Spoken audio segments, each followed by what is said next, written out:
네, 안녕하세요. 예스맨입니다. 여러분들의 구독과 좋아요로 이 채널이 유지되고 있습니다. 네, 영상 속도는 1.5배를 추천드리는 바이고요. 네, 이번에도 어떠한 소식이 나왔는지 같이 한번 내용을 보도록 하겠습니다. 자, 이번 내용 같은 경우에는 좀 내용이 꽤 많이 준비를 했기 때문에 정말 집중해서 잘 들어주셨으면 좋겠습니다. 처음부터 끝까지 정말 알차게 준비를 했기 때문에 하반기 전략도 일부 좀 준비를 해 두었어요. 왜냐, 8월 달에 가까워지니까 저도 여러분들 그리고 또 한 구독자님에 대한 또 저한테 메일을 또 보내주셨던 그 글을 또 읽다 보니까 또 열정이 또 불타올라서 그만큼 여러분들한테 더 많은 정보를 제공을 하기 위해서 그렇게 또 준비를 했다라는 점을 좀 알아봐 주셨으면 좋겠습니다. 네, 곧바로 시작하도록 할게요. 네, 미국 7월 마켓 제조 PMI 예상치가 상회한 결과치가 나왔고요. IHS 마켓에 따르면 경제 성장 속도가 2개월 연속 둔화하고 있으나 5월 값에 유례없는 수준으로 호조세를 보여주고 있다. 그 다음으로 서비스 부분에는 경제 재개 초기 이후 예상 가능했던 현상에 따라서 현재 제조업과 서비스 부분 모두 균형을 잡힌 강세를 보여주고 있다는 내용이 나와주고 있습니다. 그 다음으로 제닛 앨런 재무장관이 부채 한도 상향 미조치 시 내달 2일 비상조치 시행을 검토를 할 수가 있다라는 내용이 나왔는데요. 연방 공무원 퇴직 기금 및 장애인 기금에 대한 신규 납부 유예화 등등 예외적 방법을 통한 재원 확보가 불가피하다라고 언급이 나오기도 했습니다. 저는 이 내용 나오면서 약간의 하반기 전략을 약간 긍정적으로 한번 뽑아 보았을 때 이런 그림을 한번 그려 보았거든요. 조금 이따가 설명을 드리려고 하고요. 영국의 7월 마켓 합산 PMI도 예상치가 조금은 하회한 수치를 보여주기도 했습니다. 그건 델타 변이 때문에 그렇다라는 내용과 유로종의 7월 마켓 합산 PMI가 예상치를 상회했다라는 내용이 나와준 게 있었습니다. 그건 이번에 백신 요건에 따른 여행, 관광, 서비스 부분이 어느 정도 방어를 해줬다라는 내용으로 설명이 나와져 있고요.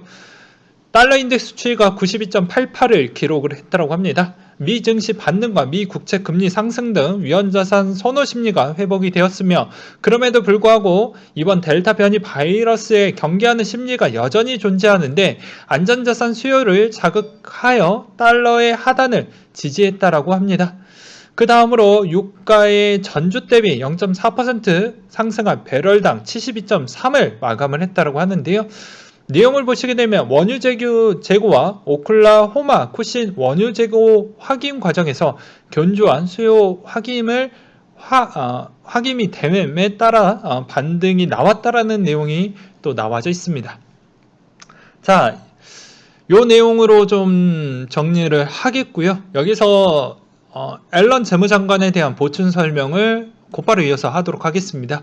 네, 미국의 부채 곧 한계에 다다른다. 부채 한도를 높여야지만 미국에 대한 여러 가지 문제가 발생을 하지 않는다. 즉, 셧다운도 걸릴 수 있다라는 이야기를 볼 수가 있게 되는 것이죠. 보게 되면 7월 31일까지 부채 한도 적용을 유예하기로 했었는데 초당파 법안의 적용 시한이 이달 말로 만료되는데 다른 것이다 라고 해서 어떻게 해서든 이걸 극복해 나가려고 하는데 쉽지가 않을 것 같습니다. 그 이유는 여러 가지 정치적인 부분이 있죠. 그 다음으로 미국의 부채 한도 초과 위기 예산처 가을에 채물 불이행이 경고의 메시지가 보여진다라는 또 내용이 나와져 있습니다. 그래서 또 여기서 핵심적인 내용은 여기 포인트가 될 것 같은데요. 민주당이 수조 달러에 달하는 인프라 투자 법안을 추진하고 있는 점을 고려를 할 때 상원 최고의원이 우리는 부채 한도 상향에 지지하지 않을 것 같다라고 말을 했습니다. 그러니까 무언가를 주고받아야지 우리는 통과할 생각을 갖고 있다라는 점을 내비쳤다라고 볼 수가 있게 되겠죠. 그 다음으로 바이든의 6,700조 원의 슈퍼 예산안의 제출, 인프라 중산층 강화에 초점을 두고 있다라고 해서 5월 29일자에 나왔던 내용인데요. 낙수경제 있었다. 증세를 통한 복지 강화와 소득의 불평등을 완화하고자 해서 아주 이상적이면서 아주 이론적인 부분에 대해서 좀 대통령님께서 그런 이야기를 했는데 결국에 상원이 그걸 해줄 수 있냐가 중요하겠죠. 그러면 해주지 않았을 때 할 수 있는 방법은 뭐가 있을까요? 당연히 이 증액 협상이 약간 좀 안 나올 것 같으면 한 가지 방법밖에 없겠죠. 돈을 찍어낸다. 라는 이야기를 간략하게 하겠지만, 뭐, 곧바로 뭐, 여기서 추가적인 유동성 공급을 더 확대를 할 것이냐, 그게 이제 델타 변이에 따른 충격이 미리 올 것 같다라는 그런 변명의 여지로 할 것인지, 아니면 진짜 순수한 의도로 이것 때문에 어쩔 수 없이 또 경기가 위축이 될 수가 있으니 그냥 이 변명거리로 그냥 낼 것인지 가 상당히 중요할 것으로 보여지고요. 만약에 이 유동성이 조금이라도 더 확대가 되면 뭐 부동산, 주식, 그 다음에 당연히 코인도 좋아지겠죠. 그거는 그 전에도 확인이 되었습니다. 유동성이 확대된 시점 이후 때부터 팬데믹 선언 이후 여러 가지 유동성에 대해서에 대한 확대 통화정책이 나오면서 그만큼 더 여러 가지의 자산 쪽으로 많이 쏠린 현상이 일어났죠. 그러면서 코인도 다 같이 올랐기 때문입니다. 그게 과거에서 지금에서 바라보는 결과값으로 봤을 때는 역시 통화량이 많이 뿌려질수록 그만큼 코인도 올랐다라는 건 누구도 이것을 부정할 수 없어요. 네, 그 다음으로 코인에 대한 소식을 한번 해보도록 하겠는데요. 이더리움 2.0의 검증인이 20만 명을 돌파했다라는 내용이 좀 있었고, 그 총 이더 개수는 640만 개 정도가 된다라고 합니다. 상당량이라고 볼 수가 있게 되겠죠. 그 다음으로 민주당의 TF 쪽에서 거래소 만나서 제도 개선 방안 논의를 하겠다고 하는데 그냥 그런가 보다 라고 그냥 넘어가도록 하겠습니다. 왜 그러냐면 기대감을 별로 갖지 않는 게 이때까지 해왔던 뭐 결과값이 뚜렷하게 나온 게 없기 때문이죠. 그래서 별로 기대를 하지 않는 부분이 없지 않아 있고요. 그 다음으로 또 이 디파이의 문제점에 대한 내용도 또 나오기도 했습니다. 가격의 99% 폭락, 무한 발행에 따른 디파이 여러 가지 문제점이 좀 있었다라는 내용이 또 다뤄지기도 했었고요. 그리고 라이트코인 거래들 7월에 들어서 3천만 달러 매수를 계속 지향해주고 있다라는 내용이 나온 게 있었습니다. 그리고 USDT가 6월 이후 신규 발행이 없다. 56일째 연속으로 가져가주고 있다라는 내용이 있었는데요. 아까도 이야기를 했듯이 앨런 재무장관 쪽에서 뭐 정치적인 부분의 의견이 뭐 적극적으로 타협이 되면 문제가 되진 않겠지만 오히려 그게 비트코인한테 별로 좋지 않은 형태가 될 것이고 나머지 자산 시장도 아마 그렇게 될 것입니다. 그렇지만 오히려 핀트가 좀 해서 약간의 일시적인 조정은 나올 수는 있겠지만 오히려 그게 뭐 약간의 유동성을 더 공급하는 방향으로 만약에 채택이 되었을 경우에는 훨씬 더 잠시 조정이 급격한 반등과 추가 상승의 파워가 더 세질 수가 있다는 것이죠. 그러면 USDT나 나머지 스테이블 코인에 대한 발행량 추이도 높아질 가능성이 있습니다. 이 말의 의미는 계속 신규에 대한 자금이 일정 많이 들어오지 않고 오히려 기존에 있던 사람들끼리만 계속 돌리고 있다. 뭐 이렇게도 설명을 할 수가 있게 되겠죠. 그 다음으로 이더 허브 공동 창업자가 EIP 159 10일 내 이더리움 메인넷에 도입이 된다. 그리고 나머지 부분은 이더 기본 수수료 부분에 대한 소각이 진행이 될 것이다 라는 내용과 국세청이 은닉 가상자산 직접 압류 후 거래소에 바로 매각을 하겠다라는 이번 세법 개정안 추이가 여러 가지가 나온 게 있는데요. 이 내용은 저는 신뢰하지 않습니다. 왜 그러냐면 바로 매각이라고 하지만 절대 바로 매각을 할 수 없을 거라고 저는 생각이 들어요. 그리고 또 절차에 대한 그런 수순을 다 따진다고 하면 곧바로 매각하기가 어렵습니다. 예.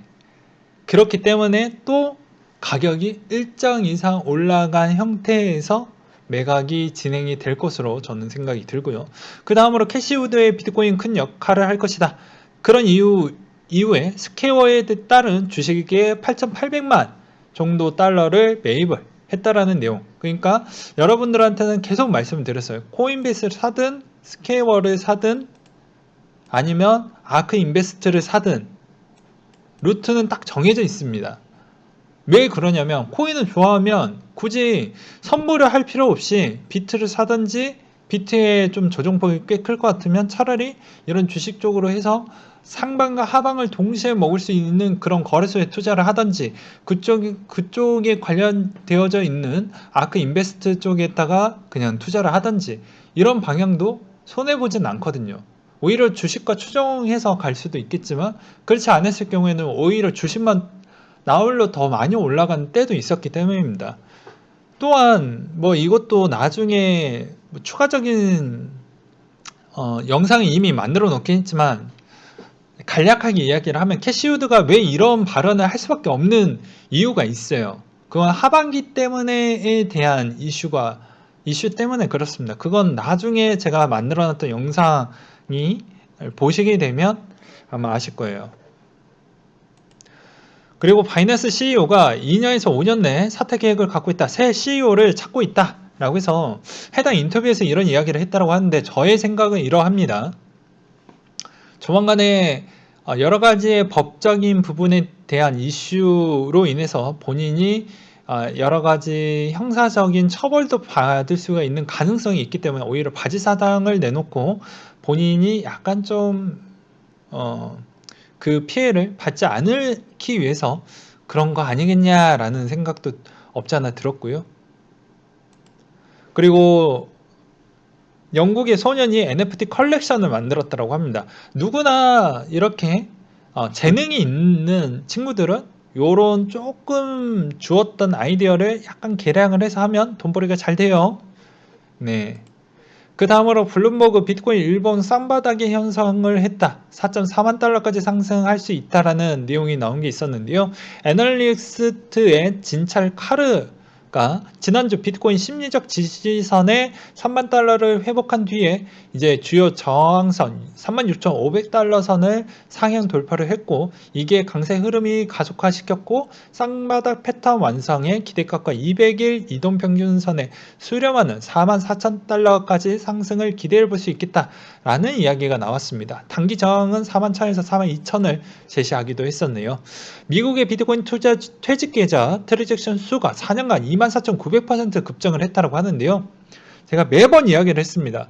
미국 부분의 퇴직연금에 대한 측면과 그리고 이 사람들 퇴직에 거의 곧바로 이제 준비를 해야 되는 그런 연령 대상자들은 비트코인 쪽으로 들어올 수밖에 없다라고도 매번 이야기를 했어요.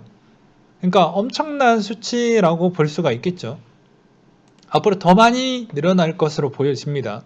그리고 태국의 최대 상업은행 대표가 디파이 완전 규제될 수가 없다라는 내용이 나왔고요. 여기서도 이제 한 연설 쪽에서 이런 내용이 나왔습니다. 디파이는 6개월 동안 10배 성장을 했으며 올해 디파이 생태계가 1,000억 달러 이상 자산에 락업이 됐다라고 설명이 나왔다. 디파이에 대한 규제 우려에 대해서는 디파이의 정의가 완전히 규제될 수 없다. 대신 디파이의 생태계와 통합할 수 있는 프레임워크가 있어야 된다. 이 말은 수용하겠고 키워보겠다라는 측면이 좀 담겨져 있었고요. 이더리움 주소의 94%가 수익이 낮아 있는 상태라고 합니다. 200만 개 주소가 수익이 낮아 있다라는 측면이고요. 94.14% 5,236만 개가 수익이 난 상태라고 합니다. 그리고 인투더 블록에서 비트코인 파생상품 시장사 강세 신호를 포착을 했다라는 내용이 또 있었고요.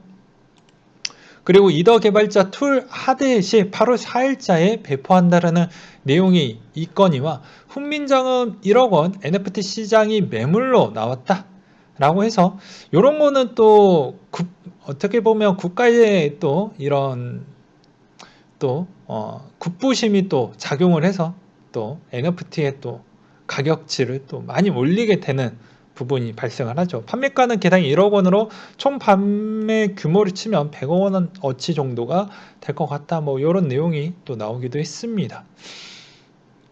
그리고 대형 유통업체 서클이 비트코인 D4와 제휴 매장을 해서 700대 이상의 ATM기를 설치를 했다라는 내용과 체인링크가 8월 3일 날 70여 명의 릴레이 연사가 있다고 합니다. 그래서 여기에서 재미난 소식이 꽤 많이 나올 것으로 또 보여지기도 하고요. 그 다음으로 싱가포르의 국민 43%가 암호화폐 보유 중이다라고 이야기가 나왔습니다. 그러니까 그만큼 싱가포르 쪽은 이미 어차피 그전 대비해서도 전 세계에서 허브 역할을 또 많이 해왔고 그렇게 주장을 계속 내비쳤기 때문에 당연히 많이 보유할 수밖에 없는 실정이다라고 볼 수가 있게 되겠고요. 바이낸스가 마진 거래의 3가지 통화상을 폐지했다고 합니다. 호주, 그리고 파운드, 그리고 유로화라고 하는데요. 아무래도 제가 보기에는 이번 규제안에 좀 맞추기 위해서 그런 행동을 좀 보여주지 않았나 라고 하고요. 앞서서 그 CEO에 대한 새로운 인물을 찾는다라는 부분도 저는 이것과 이것이 조각이 맞춰진다라고 생각이 들기도 합니다. 그리고 또 요 내용 31세의 빚이 8억입니다. 안 죽고 정신 차리려고 글을 남기게 되었다라고 되어져 있는데요. 이 내용 보면 이게 진짜인지 거짓인지는 모르겠지만 저는 이런 내용을 좀 읽어보면서 느낀 점은 저는 이렇게 생각이 들어요. 매번 자기에 대한 그릇과 욕심 그리고 성인이 됐으면 항상 절제가 필요하겠죠. 네. 그러면 이 그릇을 담을 수 있을 만한 정도가 될 거라고 하면 뭐가 필요할까요? 용기가 필요합니다. 용기와 일정 지식이 필요하죠. 네.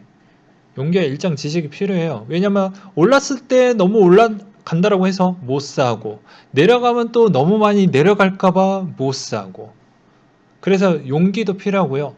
지식도 일정 필요합니다. 왜냐? 내가 이걸 판단하기 위해서는 이 사람이 이야기하는 것도 얼추 맞고 저 사람이 이야기하는 것도 얼추 맞는데 내 기준이 내 돈이니까 내가 기준을 잡고 내가 결정을 해야 되는데 듣다 보면 좀 현혹이 돼서 나도 모르게 버튼이 가서 사지는 경우도 있고요. 그렇지 않았을 경우에는 약간 귀찮아서 그냥 일단 아무거나 먼저 사지 아무거나 다 오른다라고 하니까 이런 생각으로 또 접근하시는 분들이 있는데 이러면 나중에 어떻게 되냐면 다 같이 오를 때는 상관이 없어요. 시장이 흘러가는 대로 계속 올라가는 패턴이 나왔을 때 사면 상관이 없습니다. 예. 언제냐? 이럴 때죠, 이럴 때. 이럴 때는 다 먹어요. 근데 항상 올라가는 게 한없이 계속 올라가는 건 아니죠. 예. 그럴 때마다 본인에 따른 그런 기준이라는 게 있어야 되는데 그 기준을 자꾸 잘못되었을 때, 내 판단력이 잘못되었을 때도 본인이 감내를 해야 되는데 남의 탓을 많이 해봐야 큰 의미가 없다라는 거예요. 그것을 다시 한번 말씀을 드리는 부분이고 또 하나 더 드리고 싶은 메시지는 한 구독자님이 메일로 주셨습니다. 그리고 저도 그것을 보고 감명 깊게 잘 보았고요. 해당에 있는 그런 알트코인의 특정 언급은 못 해드리겠지만 들고 있는 그 코인들은 크게 문제가 되지 않기 때문에 어느 정도 분배적으로 잘 가지고 가시되 저번에도 말씀드렸다시피 시장에 대한 그런 기회가 있습니다. 시즌이라고 하죠. 코인은 항상 시즌이라는 게 있습니다. 한국의 시즌 1이 언제였을까요? 17년도 기준인 거죠. 그때부터 많은 사람들이 했기 때문이죠. 원래 그 전에 시즌 1은 우리 기준으로 보는 게 아니에요. 탄생 시기 기준으로 봐야 되는데 한국인들이 제일 많이 했던 시즌으로 뽑아서 설명을 드리는 부분입니다. 그럼 2017년도 때 시즌 1이 끝났습니다. 그리고 18, 19, 20년도가 지난 뒤부터 달리기 시작을 했죠. 그리고 난 뒤에 두 번째 시장에 들어오는 시즌2 시즌이 드디어 개막을 했습니다. 네. 시즌2예요. 그러면 당연히 여기에서 여러분들은 어떻게 봐야 될까요? 저번에도 말씀을 드렸지만 알트코인에 대한 무한 성장을 본다고 하면 본인에 대한 그런 나이 연령대가 있고, 예, 나이 기준이 있고, 그 다음에 일정 수익 기간이 있고, 수익률 부분을 봐야 됩니다. 왜냐면 항상 타이밍이라는 게 있어요. 결혼도 타이밍이 있고 내 진로에 대한 타이밍이 있습니다. 내가 좀 더 공부를 해서 어떠한 진급에 영향을 줄 수가 있는데 그런 형태도 매우 중요하는데 그런 돈을 갑자기 이런 쪽에다가 쓰는 건 전 별로 좋아하진 않아요. 네. 그러니까 자기가 최소한의 발전 가능성이나 기회 줄 수 있는 가능성은 좀 애매한 나이에 있으면 어쩔 수 없이 이런 중요한 기회를 살려가지고 투자하는 것도 좋지만 나중에 자기 인생이 꼬여버리는 가능성도 생겨버립니다. 그러면 이것도 놓치고 저거 둘 다 놓쳐버리잖아요. 그거는 진짜 정말 슬프거든요. 그러니 하나라도 더 잡아야 되기 때문에 약간의 욕심을 좀 내려놓고 하셔라. 그리고 또 시장이 매번 좋을 수가 없습니다. 시장이 한번 오기 시작을 하면 뭐 이렇게 이게 어떻게 보면 길어 보일 수도 있는데 실제 1년 주기 정도에 대해서는 이렇게 많은 기회를 줍니다. 근데 보게 되면 이렇게 많이 또 기간이 지났을 때 보게 되면 어떻게 보면 또 한없이 계속 올라가진 않거든요. 그러면 알트에 대한 비중 또한 적정 수준 있게 가져가고 비트나 나머지 비트코인에 관련된 주식을 사서 어느 정도 이렇게 같이 좀 교차해서 가져가는 게 가장 좋다. 이 부분 같은 경우에는 그냥 코인에 그냥 미친 듯이 그냥 자기의 어떻게 보면 실력과 그런 부분이 좀 부족한데 그런 내공을 천천히 쌓지 않는 상태에서 하다 보니까 완전히 망해버리는 극단으로 망해버리는 그런 추세가 나왔는데 여러분들한테는 저런 선택을 어, 결코 추천하진 않습니다. 네, 정말 위험한 선택이고 인생이 망가질 수가 있기 때문이죠. 그러면 어떻게 하는 게 좋냐? 수익 금액이 시드가 적었을 때도 수익이 내야 되는 거고요. 그리고 금액이 커지면 그만큼 관리하는 경험치도 중요합니다. 그러면 어떻게 해야 되냐면 적은 금액으로 키울 수 있는 그 스킬을 키워야 돼요. 순번을 알려드리는 겁니다. 그리고 나서 일정 이것으로 인해서 수익이 어느 정도 나오는 구도이다라고 정착하게 된다라는 걸 검증을 해야 됩니다. 그럼 검증 기간이 뭐 하루 일주일이면 끝날 것 같습니까? 아니죠. 계속해서 본인이 검증을 해야 돼요. 누가 밥 먹여주지 않습니다. 자영업을 예시로 보게 되면 그냥 가만히 있는 자와 약간 조금이라도 레시피를 변경을 해서 살아남으려고 하는 자, 그럼 누가 먼저 빨리 죽을까요? 여기죠. 똑같습니다. 내가 트레이더가 되고 싶은 욕심이 갖고 있고 내가 트레이더가 될 거라고 한다고 하면 당연히 계속 변경을 하면서 시간을 계속 쓸 수밖에 없어요. 그리고 그게 습관화가 될 때까지 계속 해봐야 됩니다. 지치고 힘들어도 어쩔 수가 없어요.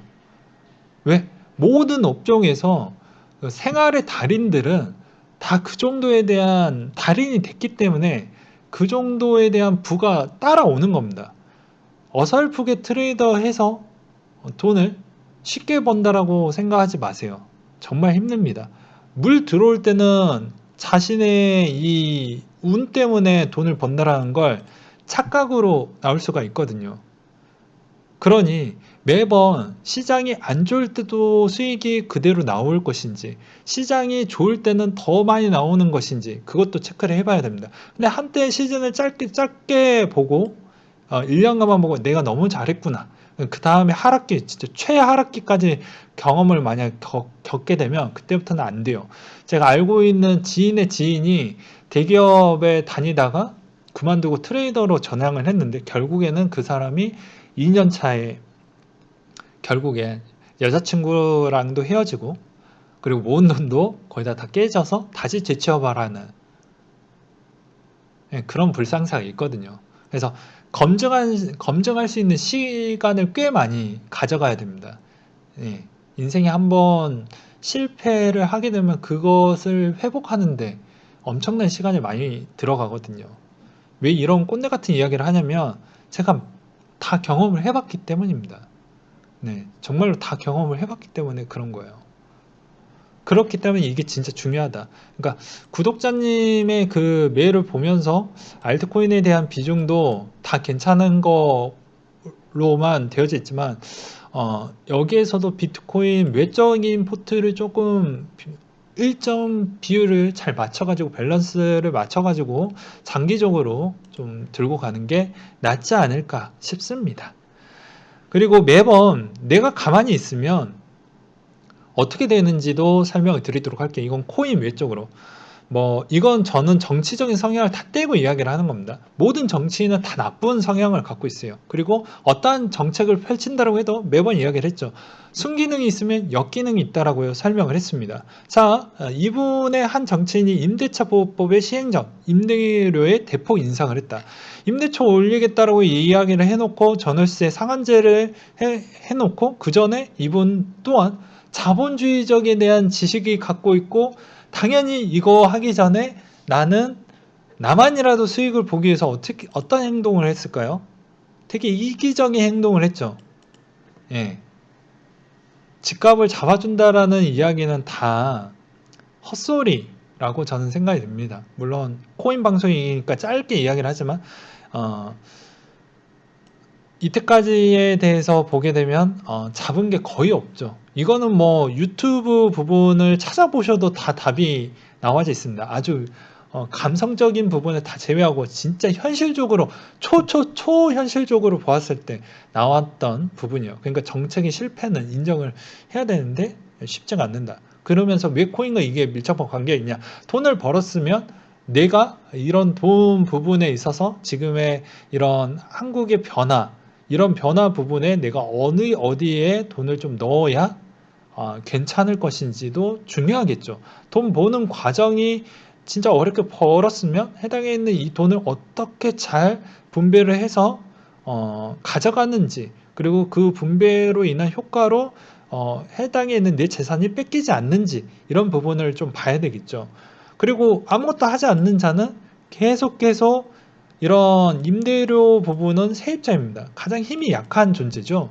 이런 사람들이 어떻게 보면은 해당에 있는 집을 구매하기 위해서, 또는 해당에 있는 집을 어떻게 보면 위해서는 또 마련을 하기 위해서 이렇게 좀 요청을 했는데 오히려 반대에 대한 효과가 나와버리는 기현상이 나오고 있습니다. 하나 더 이야기를 할게요. 요새 정책적 공약이 많이 나오니까 우리가 왜 돈에 대해서 열심히 벌어야 되냐? 이거는 공통 사항입니다. 예를 들어서 요새 어떤 정치인이 기본소득에 대해서 이런 이야기가 나와서 한번 제 나름대로 한번 정리를 좀 해봤습니다. 기본소득이 나오면 돈의 가치가 실물 자산 가격을 상승시켜서 돈을 풀어내면 돈의 가치가 떨어지고 노동의 가치가 떨어지게 되죠. 그럼 노동의 가치가 떨어지게 되면 당연히 실물자산 가치가 높아지니까 집을 못 사죠. 아무것도 안 한 자는 노동적 가치도 떨어지고 집도 못 사게 되는 이중 악재가 터져지게 됩니다. 그러니까 돈을 쉽게 준다라는 현혹에 절대 흔들리면 안 돼요. 왜 여러분들 월급 어떻게 받나요? 예, 정말 힘들고 어렵게 받지 않습니까? 근데 이걸 쉽게 준다라고 하면 당연히 돈의 가치는 떨어질 수밖에 없죠. 그 돈의 가치가 가장 유용하게 효과가 보는 그 기간은 1년밖에 안 됩니다. 왜 그러냐?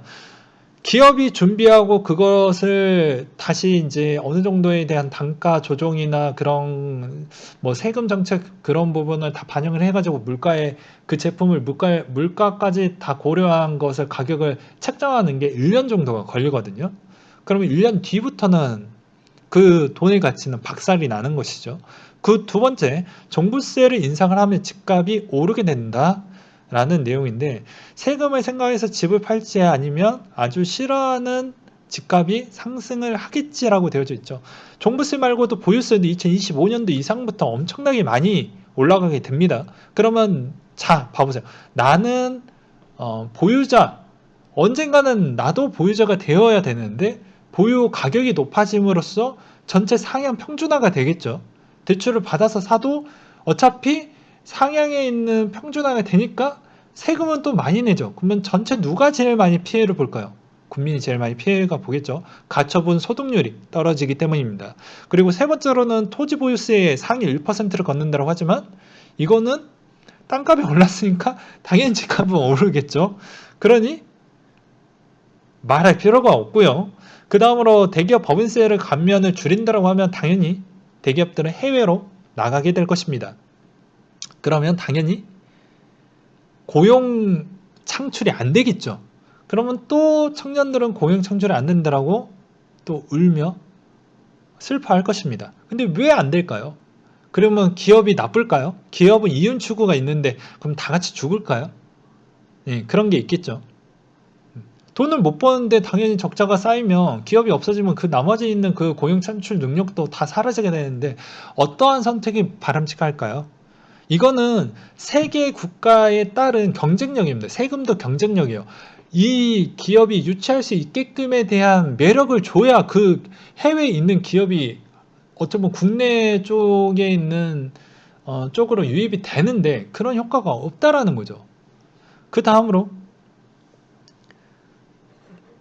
너 좋아하는 거 다 하면 부자만 더 좋아진다. 실물 자산이 있으면 자산 가치가 올라가고 주식으로 기업이 이익을 배분받는 사람들은 회사에 해외에서 돈 벌어 오니 국내 일자리도 없어져도 상관이 없다. 라고 되어져 있죠. 최근에 국내 주식도 많이 올라가긴 했지만 거기에 또 외국인이 많이 들어가져 있는 실정입니다. 그러면 그 회사, 국내 회사들은 어떻게 바라봐야 될까요? 외국인 지분율이 더 높아졌기 때문에 외국 회사라고도 칭해도 뭐라 말할 수가 없습니다. 엄밀히 따지면. 그리고 하나 더 팩트적인 부분을 이야기를 할게요. 코인이 됐던 주식이 됐던 부동산이 됐던 그리고 본인의 직장의 자기 개발이 됐던 이건 다 하셔야 됩니다. 왜? 지금 올라가는 세금 속도가 장난이 아니거든요. 그리고 하나 더 이야기를 할게요. 기본 주택이 됐던 기본 소득이 됐던 간에 임대차 부분에 대해서 많이 옥죄해서 오히려 정부가 임대사업 다 임대사업자 다주택자들에게 어떻게 보면 되게 사업을 하지 못하게끔 상당한 규제를 많이 주었죠. 그리고 난 뒤에 정부가 무슨 카드를 꺼냈을까요? 해당에는 임대에 따른 사업 부분을 본인들이 하고자 해서 임대 부분을 진행을 하고 있는 실정입니다. 네. 그래서 원룸 수준으로 하는데 실제 신혼부부들은 원룸이 필요하지 않죠. 근데 공급량은 또 원룸 수준만 또 많은 공급량을 넣어주고 있더라고요. 그래서 실상의 타겟팅이 또 달라졌다. 그래서 가격이 더 올라가는, 아파트 가격이 더 올라가는 기현상이 일어난 부분도 그 영향도 좀 있다라는 부분과, 그리고 하나 더, 임대를 했었을 때 정부가 내놨으니까 좀 더 저렴하게 내야 되는데 이것도 자본주의 사회 성향상 그렇게 싸게 내놓을 수가 없죠. 서울에 대한 물가도 있고 그게 또 보급을 해주는 주택공사도 그걸 너무 저렴하게 하면 계속 누적 적자가 커지기 때문에 그런 거는 1도 없이 우리가 공급을 하고 우리가 잘 해줄 것이니까 걱정하지 말아라 라는 또 립 서비스, 그런 거에 속아 넘어가시면 안 된다는 겁니다. 즉 사회의 이 세계관은 자본주의를 절대 벗어날 수가 없어요. 그것을 누가 저렴하게 해주겠다, 그 다 거짓말입니다. 진짜 돌려서 속이는 것밖에 안 되는 거예요. 진짜입니다. 진짜. 마지막으로 이 기본소득에 대해서 하나 더 와닿는 팩트, 제가 묵직한 팩트를 설명을 드릴게요. 이거 100만원씩 나중에 최종 모델이 100만원씩 준다라는 모델이 있었거든요. 요거는 왜 그러냐. 그러면 그 전에 100만원의 언저리로 일을 했던 사람들은 다 죽어버립니다. 예, 100만원에서 150만원 그런 일자리들은 그냥 일을 해도 죽어버리고요. 일을 안 해도 죽어버려요. 왜 그럴까요? 옛날에는 그래도 150만원 가지고 일자리를, 그런 진짜 저소득 계층의 일자리로 인해서 그것만이라도 그나마 꾸역꾸역 힘들지만 그거라도 좀 해서 입에 풀칠라도 했지만 물가의 인플레가 박살 날 정도로 올라갈 겁니다. 분명히. 100만 원 가치가 누구나 다 준다라고 하니까 그 누구나 준다라는 건 내가 그 100만 원 가치를 타인에 있는 사람을 제가 고용을 해서 쓸 수 있는 그런 형태가 마련이 되거든요. 이 말의 의미는 어떻게 보면 제품의 가치를 올린다는 게 맞는 거예요. 왜냐하면 내가 돈이 누구나 다 있으니까 이 사람을 내가 노동적 가치를 써서 그만큼에 대한 이 사람은 또 그거에 따른 제품을 만들어 주는데 돈이 흔해버리니까요. 그러면 당연히 기존의 100만 원짜리 일자리는 뭐 나쁜 말로 쓰레기가 되는 것이죠. 그러면 안 하면 안 해도 힘들어지고 오히려 200만 원을 받고 있는 사람도 정말 정말 힘들어질 겁니다. 진짜로 이건 정말 힘들어질 거예요. 안 그럴 것 같죠? 여러분은 어떻게 돈을 벌었는지를 한번 생각을 해보라니까요. 물론 저는 정치적 색깔이 순수 경제 돌아가는 흐름의 패턴에 대해서 설명을 드린 겁니다. 정말로요. 정말 정말 정말 세상에 공짜 돈은 정말로 없습니다. 봐보세요. 미국이 통화량을 늘리니까 어떻게 됐습니까? 너나 나나 제품을 내가 원하는 제품을 사니까 그 제품을 만들어주는 건 그 사람의 노동이 들어갔잖아요. 그러면 내가 그 노동을 싸게 후려치는 효과와 똑같다니까요. 맞잖아요. 싸게 후려치는 거랑 똑같잖아요. 그러면 그 사람이 실제 노동에 대한 가치가 매우 박살이 나버리는데 그러면 그 사람은 얼마나 더 일을 더 많이 해야 된다는 거예요. 뒤질 때까지 해야 된다는 거예요. 여러분들 거의 다 은퇴를 빨리 하기 위해서 투자하는 사람이지 않습니까? 직장인들 다 은퇴 빨리 하기 위해서 그런 거 아닐까요? 근데 100만 원을 빨리 준다? 저는 공부를 하면서도 최근에 느낀 거지만 이건 아니다라는 생각이 딱 들었어요. 오히려 이 시점을 할 거라고 하면 이 기본소득 할 거라고 하면 저는 오히려 로봇의 시점이 거의 도래했었을 때 그때 하는 게 전 바람직하다고 봅니다. 예, 로봇의 시대가 조금 더 개막을 하고 대부분 실업 부분은 다 자동화가 되고 어떻게 보면 다 로봇이 어느 정도 일정 대체가 돼서 실업률이 거의 다다를 만큼이 되었을 때 사회적인 어느 정도 유지를 하기 위해서에 대한 정책적 요소로 하는 게 바람직하고 지금보다 국가에 따른 경쟁력이 좀 더 올라와서 어느 정도 어떻게 보면 정부의 가계에 따른 부채와 경쟁력과 그리고 해당인의 여유율이 조금이라도 더 성장했었을 때 그제서야 하는 게 낫지 않을까라고 생각이 들기 때문이죠. 좀 면밀히 깊숙하게 생각을 해볼 필요성이 있어요. 세상에 일로 와봐 내가 여기 과자 하나 줄게. 이거까지는 괜찮지만 야 일로 와봐 내가 여기서 이걸 하면 1,000만 원을 줄게. 다 알잖아요. 이때까지 야 이거 투자하면 내가 10배를 줄게 이런 거 하면 거의 다 뉴스에서도 많이 보셨고 그랬잖아요.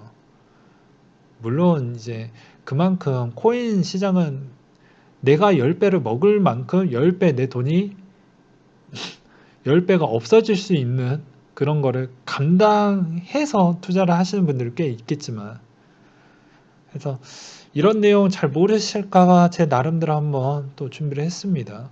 또 요새 좀 많이 시끌시끌하고 매우 중요한 부분이다 보니까 저도 제 나름대로 이렇게 또 공부를 해서 알려드리는 부분이고요. 잘 기억을 해 두셨으면 좋겠습니다.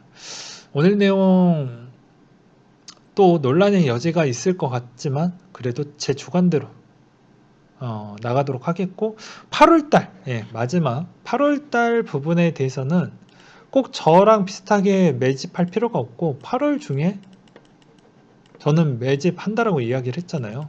그러니까 여러분들도 여러분들 나름대로 8월 중에 매집하고 싶으신 분들은 매집하셔도 상관은 없습니다. 저는 그렇게 생각이 들고 이미 웬만한 넌지는 조금이라도 드렸고 그거에 따른 그 포인트도 설명을 드렸기 때문에 자기에 대한 그런 결정을 할 수 있을 만한 정보는 조금이라도 더 드렸던 것 같아요. 그런 거를 다시 한번 정리를 해보시면서 8월에는 어떻게 또 내 전략을 어떻게 또 가져갈 것인지, 또 어떻게 정리를 할 것인지도 좀 잘 보셨으면 좋겠습니다. 그리고 8월 중에 끝나게 되면 저의 생각을 다 녹여서 설명을 드린다라고도 이야기를 했죠. 이 8월에 나왔던 내용이 하반기에 거의 예, 이 시장에 있는 이 주도적인 형태로 아마 갈 것 같아요. 그러니 그 점에 꼭 초점을 잘 맞추셔서 전략을 하셨으면 좋겠습니다. 아무튼 가장 중요한 건 저는 8월 달이라고 봅니다. 네. 이상으로 마치도록 할게요.